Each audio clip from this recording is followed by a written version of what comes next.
Hello and welcome to NCERT zone. आज हम NCERT science class 7 के first chapter nutrition in plant को पढ़ेंगे। क्लास 6 में हम समझ चुके थे कि जितने भी लिविंग ऑर्गेनिज्म हैं, प्लांट हो या फिर एनिमल हो, उनको भोजन की ज़रूरत होती है, उनको न्यूट्रिशन की ज़रूरत होती है। तो जितने भी carbohydrate, proteins, fats, vitamins, minerals, ये सब फूड का कंपोनेंट है। फूड में ये सब पाया जाता है, carbohydrate, protein, fats, vitamin, minerals, तो इसको फूड का कंपोनेंट बोलते हैं। और the component of food necessary for our body and are called nutrients. Food का वो कंपोनेंट जो हमारे बॉडी के लिए बहुत ज़रूरी है, उसको क्या कहते हैं? न्यूट्रिएंट्स। फूड के वैसे कंपोनेंट जो हमारे बॉडी के लिए, ग्रोथ के लिए, एनर्जी के लिए ज़रूरी है, उसको न्यूट्रिएंट्स बोलते हैं। पृथ्वी पे जितने प्लांट्स है या फिर एनिमल्स है, उनको फूड चाहिए। जो प्लांट है वो अपना खाना स्वयं बना लेते हैं। प्लांट अपना खाना स्वयं बना लेते हैं फोटोसिंथेसिस के प्रोसेस के द्वारा। पर एनिमल जैसे कि ह्यूमंस, वो अपना खाना नहीं बना पाते, तो वो डायरेक्टली या फिर इनडायरेक्टली प्लांट्स पे निर्भर है। वो क्या करेगा? शाकाहारी होगा तो डायरेक्ट प्लांट से अपना खाना ले लेगा, अगर मांसाहारी होगा तो एनिमल से लेगा। पर एनिमल से भी ले रहा है तो वो एनिमल कहीं ना कहीं प्लांट से ही खाना लेगा। इसलिए हम कह सकते हैं कि हम खाने के लिए डायरेक्टली या इनडायरेक्टली प्लांट पे, पेड़ पौधे पे निर्भर रहते हैं। अब mode of nutrition in plant. हम जानते हैं कि प्लांट ही बस ऐसा जीव है जो अपना खाना खुद बनाता है। Prepare food for them self. किस चीज़ को लेकर बनाता है? वाटर, कार्बन डाइऑक्साइड और मिनरल्स। प्लांट ही ऐसा जीव है जो पानी, कार्बन डाइऑक्साइड और मिनरल्स को लेके, को रॉ मटेरियल के तौर पे लेके अपना खाना बनाता है। इन सब चीज़ों को लेके फोटोसिंथेसिस करता है, अपना खाना बनाता है। और अब न्यूट्रिएंट्स का ज़रूरी क्या है? क्यों ज़रूरी न्यूट्रिएंट्स? न्यूट्रिएंट्स हमारे बॉडी को बनाने में, ग्रो करने में, वृद्धि करने में, जो सेल डैमेज हो जाते हैं, टूट जाते हैं, उनको रिपेयर करने में, हमें एनर्जी देने के लिए, कोई काम करने के लिए, खेलने कूदने के लिए एनर्जी जो हमें चाहिए, तो उन सब के लिए हमें क्या चाहिए? न्यूट्रिएंट्स चाहिए। ये सब न्यूट्रिएंट्स हमें एनर्जी ये सब देते हैं। ग्रो करने के लिए हमें चाहिए, रिपेयर, जो सेल डैमेज हो जाता है, टूट जाता है, उसको रिपेयर करने के लिए चाहिए। हमें काम करने के लिए, खेलने कूदने के लिए एनर्जी चाहिए। तो ये सब कहाँ से मिलेगा? न्यूट्रिएंट्स से मिलेगा। अब न्यूट्रिशन एक ऐसा प्रोसेस है, क्या है? Mode of taking food by organism and its utilisation in body. एक ऐसा प्रोसेस जिसके द्वारा ऑर्गेनिज्म अपना खाना शरीर के अंदर लेते हैं और उसको बॉडी के लिए, शरीर के लिए यूटिलाइज करते हैं, यूज करते हैं। उस प्रोसेस को न्यूट्रिशन बोलते हैं। जो प्लांट जिस मोड ऑफ न्यूट्रिशन को शो करता है, उसको ऑटोट्रॉपिक बोलते हैं। प्लांट में जिस मोड का न्यूट्रिशन होता है उसको ऑटोट्रॉपिक बोलते हैं। ऑटोट्रॉपिक दो वर्ड से मिलकर बना है। ऑटो जिसका मतलब होता है सेल, मतलब स्वयं, ट्रोपोज मतलब न्यूट्रिशन। वैसा माध्यम जिसके द्वारा अपने आप से खाना बनाया जा रहा हो। प्लांट अपने लिए खाना स्वयं बना रहा है, इसलिए प्लांट को ऑटोट्रॉप्स कहा जा रहा है, स्वयं पोषी। एनिमल जो है वो अपना खाना खुद नहीं बनाते हैं, वो डायरेक्टली या फिर इनडायरेक्टली एनिमल पे डिपेंडेंट रहते हैं। जैसे डायरेक्टली घास, मतलब कोई अनाज, चावल, सब्जी खा रहे हो तो डायरेक्टली प्लांट पे डिपेंडेंट हो गए। और कोई चिकन भी खा रहा है तो चिकन क्या खाएगा? मुर्गा जो होगा वो दाना खाएगा, तो वो इनडायरेक्टली मतलब वो चिकन भी खा रहा है, एनिमल प्रोडक्ट भी खा रहा है, तो वो एनिमल जो जिसको खा रहा है वो तो प्लांट प्रोडक्ट खाया है, दाना ही खाया है। तो इस प्रकार से हम डायरेक्टली या इनडायरेक्टली प्लांट पर निर्भर रहते हैं। तो ऐसे ऑर्गेनिज्म जो अपना खाना अपने आप नहीं बनाते उसको हेटेरोट्रॉफ्स बोला जाता है। क्या? हाँ, the most of organism take the ready made food prepare by plant. जो फूड प्लांट के द्वारा प्रिपेयर किया गया उसको लेकर के खाएगा तो उसको हेटेरोट्रॉपिक न्यूट्रिशन बोलते हैं। ये दो शब्दों से मिलकर बना है, हेटेरोज और ट्रोपोज। हेटेरोज का मतलब हुआ आदर्श, ट्रोपोज मतलब न्यूट्रिशन, मतलब ऐसा माध्यम जिसमें खाना दूसरे का बनाया हुआ खाना यूज करते हैं। अब हम बात करते हैं कि प्लांट का कौन सा भाग है जिसको फूड फैक्ट्री बोला जाता है, जहाँ पे खाना बनता है, जहाँ पे खाना बनता है और प्लांट के सारे पार्ट को पहुँचाया जाता है। तो वो पार्ट जो है वो लीफ है।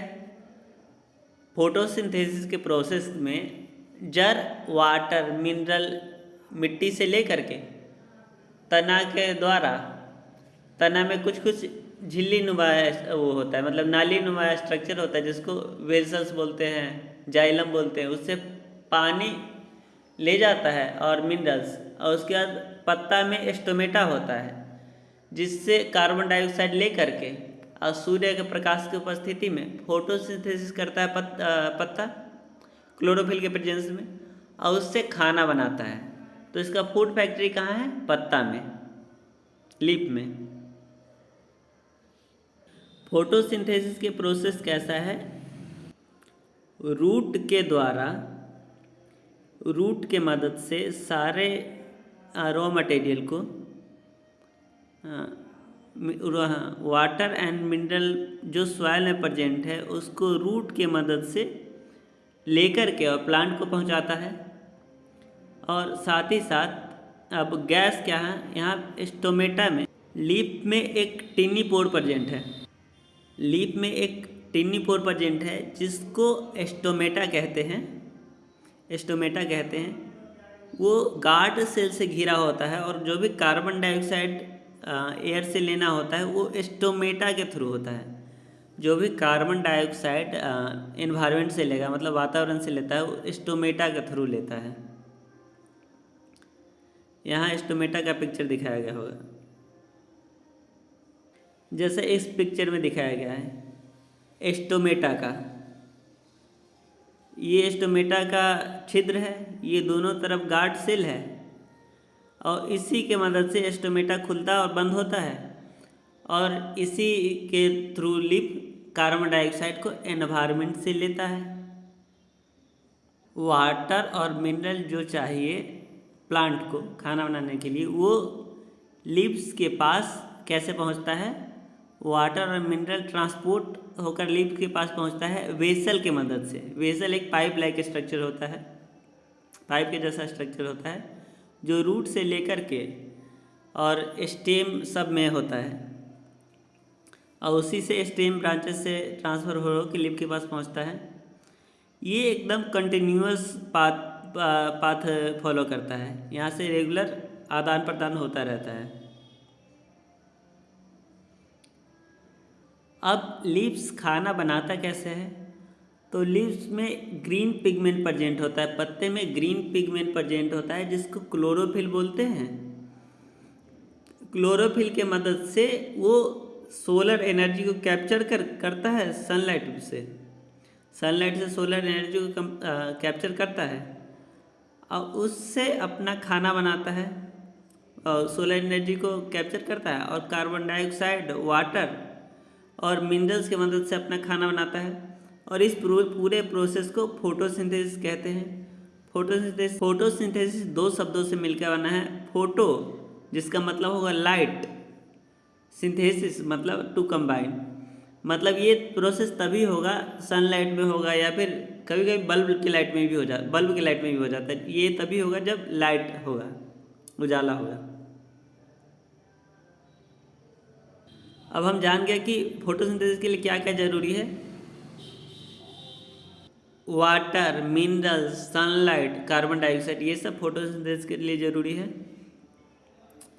और सन अल्टीमेट सोर्स ऑफ एनर्जी क्या है? सन से प्लांट में आया एनर्जी, वही एनर्जी ट्रांसफर करके प्लांट से फिर एनिमल में आया। अल्टीमेट सोर्स एनर्जी का मेन सोर्स सन है। अब्सेंस ऑफ फोटोसिंथेसिस, जब फोटोसिंथेसिस पृथ्वी पे नहीं होगा तो कोई खाना नहीं बनेगा। इसका मतलब फोटोसिंथेसिस अगर पृथ्वी पे नहीं होगा तो कोई खाना नहीं बनेगा। इसका मतलब कोई भी लाइफ यहाँ पे पॉसिबल नहीं हो पाएगा। इसलिए डायरेक्टली और इनडायरेक्टली हम उसी खाने पे निर्भर होते हैं जो प्लांट के द्वारा, जो पौधों के द्वारा बनाया जाता है। इसके बावजूद ऑक्सीजन हमारे सर्वाइवल के लिए ज़रूरी है, और वो ऑक्सीजन भी फोटोसिंथेसिस के प्रोसेस के द्वारा भी उत्पन्न होता है। वो ऑक्सीजन भी फोटोसिंथेसिस के प्रोसेस के द्वारा ही निकलता है।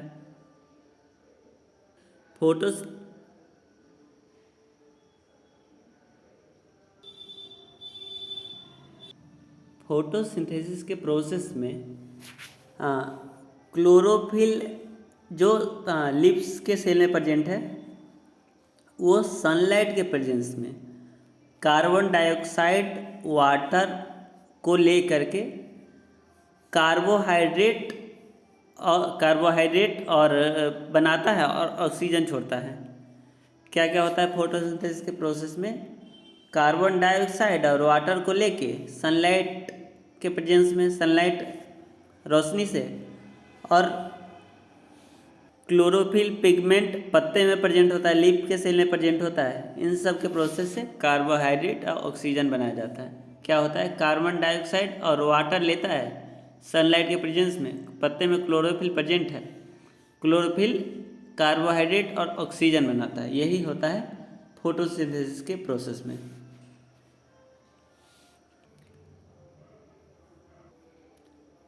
इस पिक्चर में क्लोरोफिल को दिखाया गया है, गार्ड सेल, दो स्टोमेटा, ये स्टोमेटल पोर, स्टोमेटा और स्टोमेटा के दोनों साइड से जो कवर रहता है उसको गार्ड सेल बोलते हैं।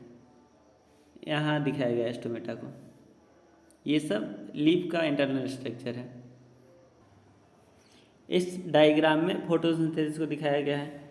लाइट एनर्जी लिया, कार्बन डाइऑक्साइड लिया, ऑक्सीजन को छोड़ा, क्लोरोफिल पत्ता में प्रेजेंट है, वाटर मिनरल जड़ से लिया, मिट्टी से लिया। फोटोसिंथेसिस के प्रोसेस में ही ऑक्सीजन रिलीज होता है, कार्बोहाइड्रेट अल्टीमेटली कन्वर्ट होके स्टार्च बन जाता है। इसका मतलब अगर पत्ते में स्टार्च प्रेजेंट है, अगर लिप्स में स्टार्च प्रेजेंट है, तो ये बताता है कि फोटोसिंथेसिस यहाँ पे होता है। Starch is also a carbohydrate. Starch भी क्या है? कार्बोहाइड्रेट है। कहीं स्लाइमी ग्रीन पैचेज नदी के पानी ये सब में दिखता है, पॉन्ड वाटर में दिखता है, या फिर रुका हुआ पानी में दिखता है। तो ये क्या है? ये अलगी है। अलगी क्या होता है? ये जलीय पौधा होता है। Followed by growth of organism. Algae क्या है? जलीय पौधा है, ग्रीन कलर का होता है। यहाँ पे भी क्लोरोफिल प्रेजेंट है, तो अलगी में भी फोटोसिंथेसिस होता है। इसका मतलब अलगी अपना खाना स्वयं बनाता है। अलगी भी जलीय पौधा है, इसमें फोटोसिंथेसिस होता है और ये अपना खाना स्वयं बनाता है।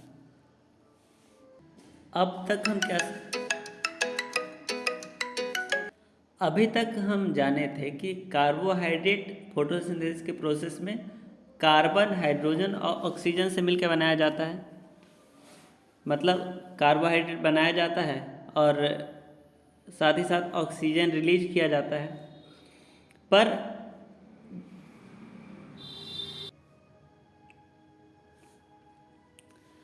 अब सवाल उठता है कि पौधों में नाइट्रोजन कहाँ से आती है? हम जानते हैं कि इन्वायरमेंट में बहुत ज़्यादा मात्रा में नाइट्रोजन प्रेजेंट है गैसियस फॉर्म में, पर उस फॉर्म में पौधा नाइट्रोजन ले नहीं सकता, पौधा लेगा अमोनिया के फॉर्म में सॉइल से। तो सॉइल में कुछ बैक्टीरिया प्रेजेंट होते हैं, उनका काम होता है कि गैसियस नाइट्रोजन को यूजेबल फॉर्म में, जो ऐसा फॉर्म जिसमें प्लांट यूज कर सके, उस फॉर्म में तब्दील करके मिट्टी में मिला देता है। हम बहुत बार देखते हैं कि फार्मर्स जो है वो फर्टिलाइजर्स के फॉर्म में नाइट्रोजन सॉइल में डालते हैं, जो वहाँ के प्लांट में नाइट्रोजन के रिक्वायरमेंट को फुलफिल करती है। तो इससे हमें पता चल गया कि प्लांट कार्बोहाइड्रेट के साथ साथ भी फूड के अदर कंपोनेंट जैसे कि प्रोटीन्स और फैट्स बनाता है।